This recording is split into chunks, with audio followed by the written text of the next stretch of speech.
and other fields serve the same role. We need missiles, so the government subsidizes R&D companies. We need satellites, so the government subsidizes SpaceX.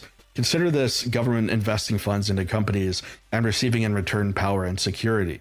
It's a great deal, and in fact, many economies have supported themselves by more or less nationalizing military production.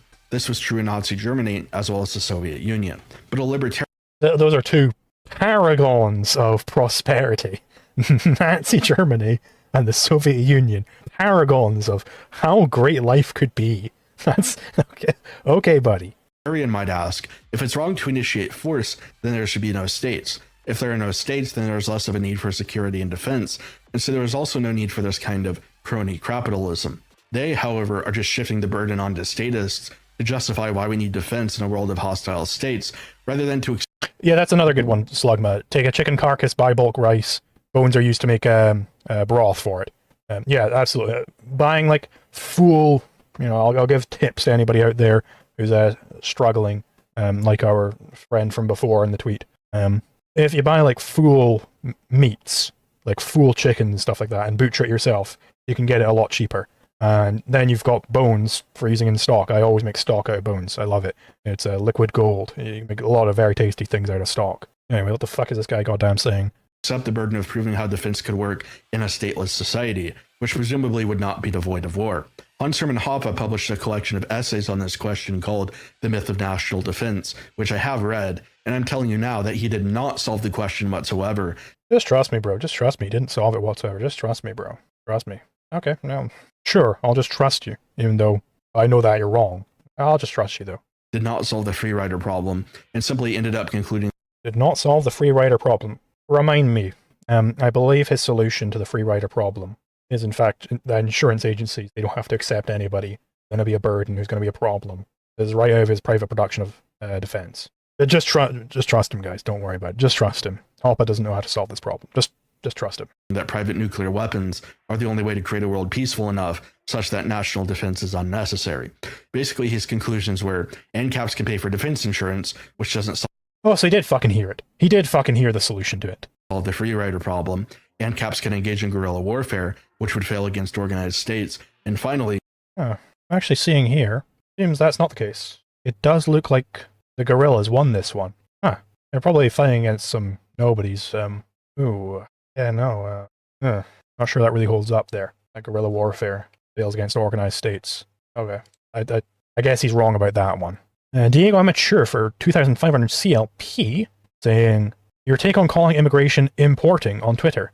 It's like when leftists call white people colonizers. So I'm referring to a specific sort of immigration, namely when the state is literally like subsidizing immigrants to come over, giving them all sorts of benefits. That is importing people. That is absolutely importing. Then Pano Batik, you wonder how he was ever a libertarian if he read all those things and believed none of it, and even integrated none of it. Seems like he didn't integrate a single fucking word of it. Private nukes. When you have to rely on a pie-in-the-sky sort of argument like Raytheon should have nuclear weapons, I think you've already lost the plot. I won't even go into the other issues with private defense, like the warlord problem. The issues with privatized defense are obvious enough, let alone the fact that it would simply end with a reconstitution. Well, gee whiz, they're just obvious enough. He doesn't have to address anything in Hoppe's private production of defense. He doesn't have to address any of it, because it's just obvious enough why it fails. It's just obvious enough. Like, you know, with that Vietnam example, how the guerrillas lost that war. It's just obvious enough. Of a territorial monopoly on force. When I said in my John Stossel video that libertarians will drag you into the zone of vagaries and beat you over the head with hypotheticals, this is what I mean. Libertarianism is not informed by history. Yeah, so that's why I think I'm justified to go so hard against this guy here. Because he's been doing this for a while.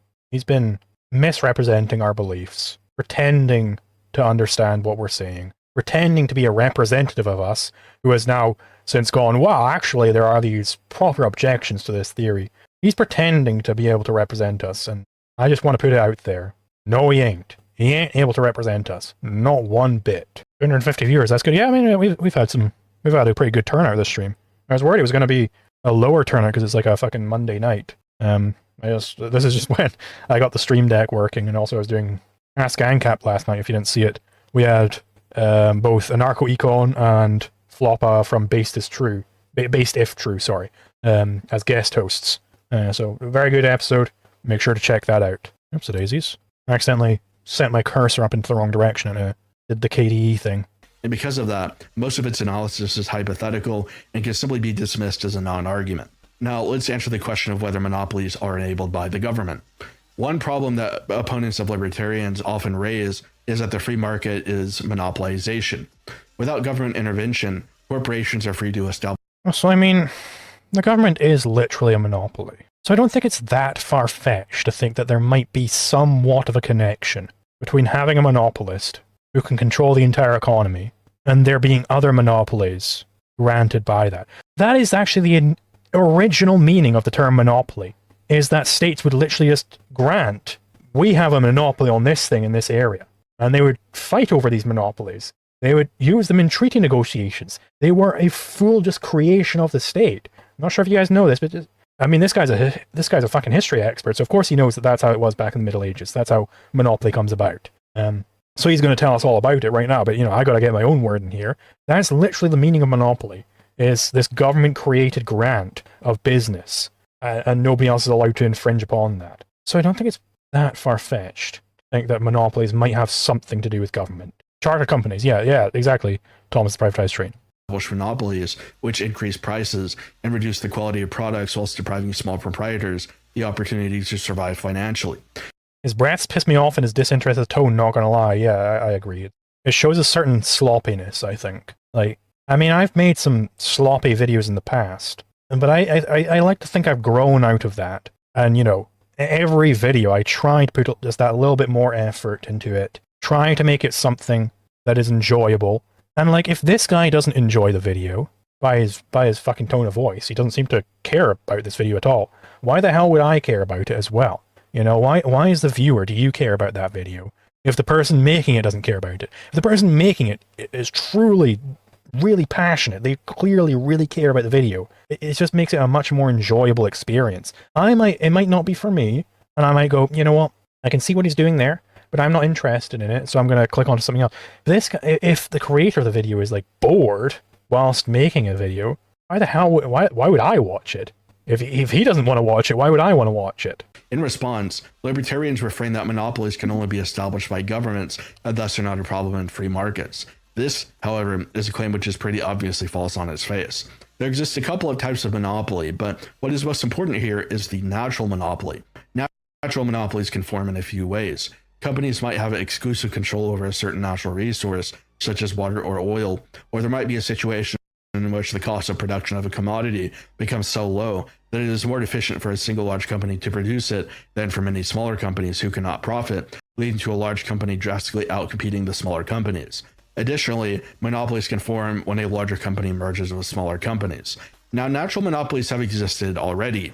Today, states make a nominal effort to try to prevent them from occurring, but in the past, when economies were less regulated, natural monopolies, Standard Oil, did end up forming as the scale of capitalism intensified. Standard Oil. A very early monopoly was in the salt trade, where only one company. Oh, surely he's going to go into Standard Oil, please. I'll let him get through all of them. He's going to bring up Standard Oil at some point. Company controlled access to the sea from which salt was produced. Later, this became less of a problem, but other natural monopolies have formed, such as Standard Oil. Yeah. We got there, boys. We got there, boys. Standard Oil. The natural monopoly, Standard Oil. Oh, that's racing. I'm so excited. Finally, I get to talk about Standard Oil. Perchance, let's just guess at the point in which government came in and solved Standard Oil. Right? Let's do a quick little guess. Probably they started around I don't know, 10% of the market share, and they probably went way up to 95%, and then the government came in and it started collapsing after that. Right? That's probably what happened. Actually, in fact, that didn't happen. Standard Oil, it did start low. It went up to 90% market share.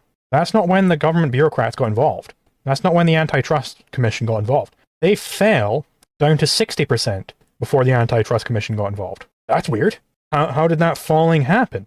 Well, as it turns out, it's actually not possible to maintain a natural monopoly. They did all sorts of things, right? Standard would try to do their predatory pricing, right? And they would try to buy up all the capital from other people so that they owned all of the oil refineries. You know what people did? They went, oh, Standard keep buying up every oil refinery in the land, so let's just make a new oil company. We have no plans of ever refining a single ounce of oil, but we're just going to make a bare bones refinery and sell it to Standard way over market rates.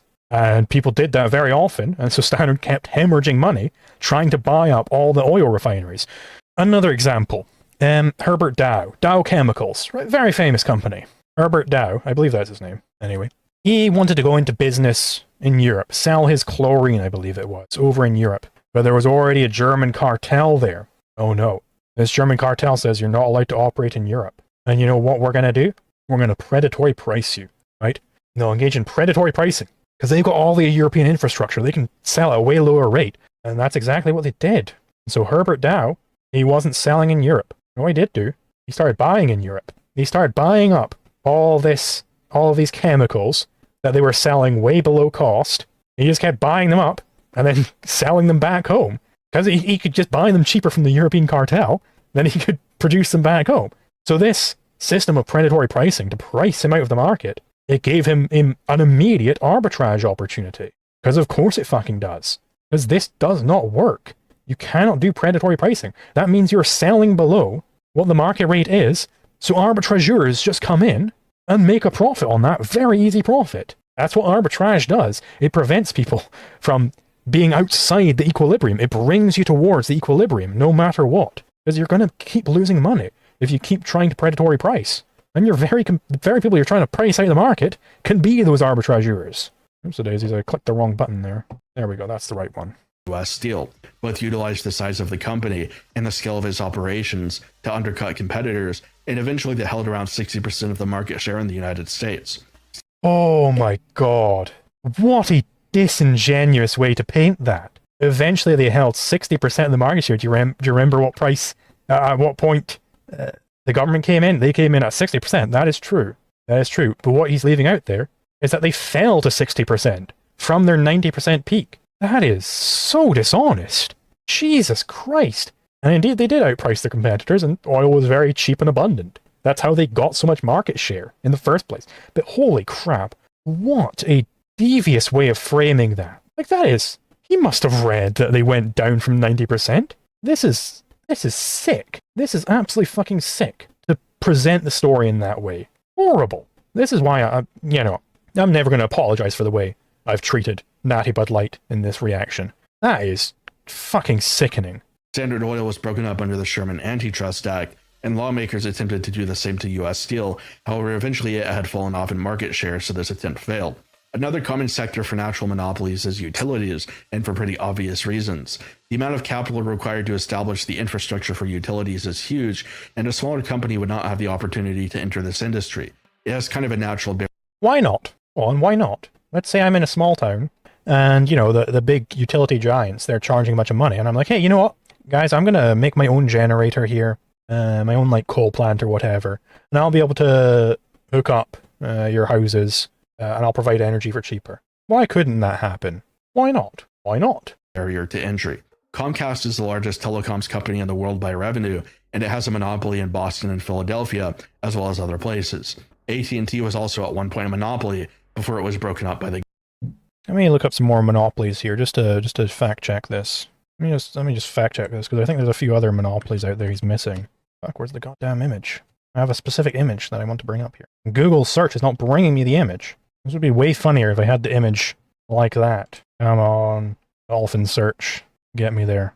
Aha! I found it with Twitter search, because I posted it before. Yeah, so here are a couple other monopolies to consider. He's talking about AT&T and all these different companies. Well, MySpace, of course, they're not going to lose their natural monopoly because they've got all the people on there. You join a social media because your friends are already on it, so MySpace probably not losing their monopoly. Yahoo, of course, we all know in hindsight, they did win the search wars, and that's why we all use Yahoo search. Nokia, I mean, who could possibly unseat Nokia? 1 billion customers. And of course, yeah, back at John Barrett here, yeah, MySpace is a natural monopoly. Yeah, I mean, his argument is it's unsaleable. I don't know what to... unassailable, rather. I don't really know what we can do about this, guys. Kind of fucked on this point. Mentions all these monopolies. These guys, they were all monopolies. So many monopolies. Even after a monopoly fails, their new monopolies come up in competition against them. It's almost like there's a bunch of competing monopolies out there. But they are monopolies because they all win and they cannot be unseated by competition. Government. I might also point out that the majority of media companies in the U.S. are owned by just 8 companies. 12 companies also own. I wonder what the mon in monopoly means. Probably means 8. I think that's probably what it means. Yeah. But I will say on the media front, there is some introduction of monopoly there, namely intellectual property. Guess who's against intellectual property? This guy. We're against intellectual property. That's a real monopoly. You know what else is a real monopoly? The government. He's for it. So stop fucking telling us about how much you hate monopolies. If you're in fact in favor of the biggest monopoly. Here I'm gonna go to super chat. I think I missed the Panoptique super chat for $2 saying my bingo card is filled up. So thank you very much for that. Own over 550 consumer brands. In video games, Microsoft and EA are reaching near monopoly status by buying up all these other companies. And if we didn't have antitrust laws, I can easily see one. What if we didn't have IP laws? Wouldn't that just kind of cleanly deal with that situation? Company eventually merging with all the others to form a true monopoly. In the digital game space, Valve obviously has a natural monopoly, although not. Valve obviously has a natural monopoly. Let me just go through my computer here real quick. Let me just take a look at the software I've got installed here. He's saying they've got a natural monopoly. Let me just make sure I'm not doxing myself. It doesn't have like my address on there or some shit. It does not. You know, I am noticing something here about this is that I'm seeing a lot of Epic games that I've got installed here. Epic, that must be like a division of Valve, right? This is an Epic game, Valve is saying, because they've got the natural monopoly on games distribution online. Could it perhaps just be because Steam is the best platform for it, so people tend to prefer going to Steam rather than other places? That perhaps be what's going on here, rather than their monopoly, because they're clearly fucking competition for them. Sawyer for 20 DKK. Zulu, stop thinking. I just bought you ideas. Well, there you go. Thank you. This is the caliber of people we deal with, who claim that Valve is a natural monopoly because of Steam, even though some of the most popular games not on Steam. Not because it has merged, but rather this is more or less just a founder's effect. The reason behind much of this concentration is the practice of mergers, which can occur without any government intervention whatsoever, since it's literally just a company buying other companies. At some point, one company will buy up all the other companies. At some point, one company will buy up all the other companies. And we will have a true monopoly. And then we'll get the state. So the solution to this is to have the state. But even if that doesn't happen, a near monopoly or an oligopoly can be just as detrimental to consumers and prospective small proprietors as a genuine monopoly. There's even the problem of companies creating many monopolies through many monopolies. Monopolies. Oliopolies. Multiple monopolies. Okay. Proprietary control of product ecosystems. Sony has recently announced that they are going to discontinue physical releases of games in favor of purely digital game releases, and they have recently created a check-in system in which you lose access to games you've purchased if you don't start them within a certain period of time. Since people who own a PlayStation cannot use other digital services, they must comply with the rules, limitations. That's IP. We're against IP. Why are you pretending that we're for IP? What is this? And let's be frank, scamming that is the PlayStation Store. We are all familiar with companies that lock down their platforms, disallow third-party apps or homebrew, require you to buy additional hardware or subscriptions to access features, and so on. These are all consequences of the tendency of capitalism towards centralization, anti-competition, and monopoly. It appears that Richard Stallman was right all along, and again, as Bertrand de Juvenel said, capitalists always become securitarians once they acquire. Why is he mentioning Stallman? Those who aren't aware, Stallman's the guy behind the Free Software Foundation, made GNU. I mean, maybe I'm wrong. As far as I'm aware, he doesn't speak out against capitalism. In fact, I use a lot of GNU software. Right? Let me. This is software developed by Richard Stallman, at least in part. I've got a keybind to bring it up. I guess I'm a communist or something. Because this is anti-capitalist software, I guess, to have Emacs. Who knew? Who knew? Acquire wealth. So let's address the question of whether central planning always fails. I don't want to address the arguments anarcho-capitalists make against communism in much breadth. What's the video called again? Responding to every anarcho-capitalist argument. Quote from that video.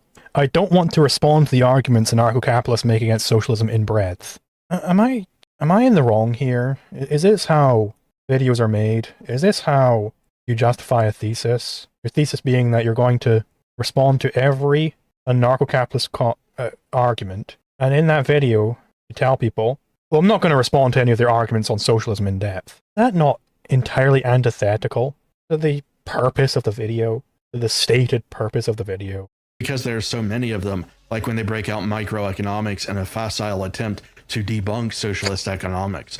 But there's one which is rather pernicious and wrong, which I think is worth refuting. Libertarians argue that centrally planned economies always fail. Probably the first argument of this type was advanced by Ludwig von Mises